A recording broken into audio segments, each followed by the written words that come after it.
Halo generasi 90-an dan 2000-an. Kalau kau boleh ingat semua iklan ni, tahniah, kau dah tua. I nak test berapa banyak iklan TV Malaysia zaman dulu yang kau masih ingat. Dari Milo ke Proton Wira ke iklan raya Petronas. Kalau kau dapat 8 dari 10, kau ni raja iklan TV.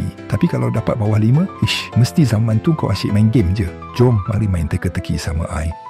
Soalan pertama, jom minum Milo. Iklan ini terkenal dengan watak budak bernama Amin. Kau ingat lagi tak? Adalah dialog iklan kereta nasional yang mempromosikan Proton Wira. Iklan rokok yang menggunakan lagu Stand Up For Your Rights diharamkan pada tahun 2000. Jom masak adalah slogan iklan Mami. Iklan susu yang menampilkan kanak-kanak menyanyi susu lembaga.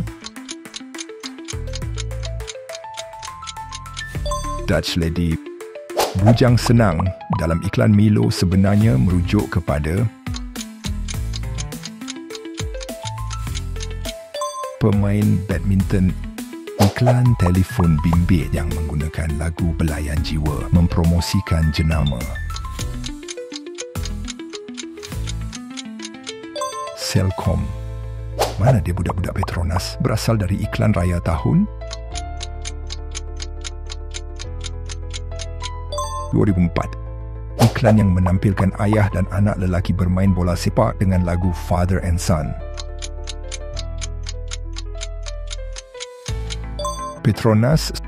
Soalan last. Malaysia Truly Asia adalah slogan kempen pelancongan yang dilancarkan pada tahun 1999. Habislah kuis. Jadi, berapa iklan yang kau ingat? Kalau 9 ke atas, komen aku Walking TV Guide. Tapi kalau kurang, jangan malu. Nanti kita marathon iklan lama kat YouTube. Jangan lupa like, share dan subscribe. Next, aku nak buat kuis lagu tema drama TV3 zaman dulu. Korang nak tak? Tulis dekat komen. Bye-bye. Jangan lupa hidupkan TV. Jangan asyik stream je. See you all.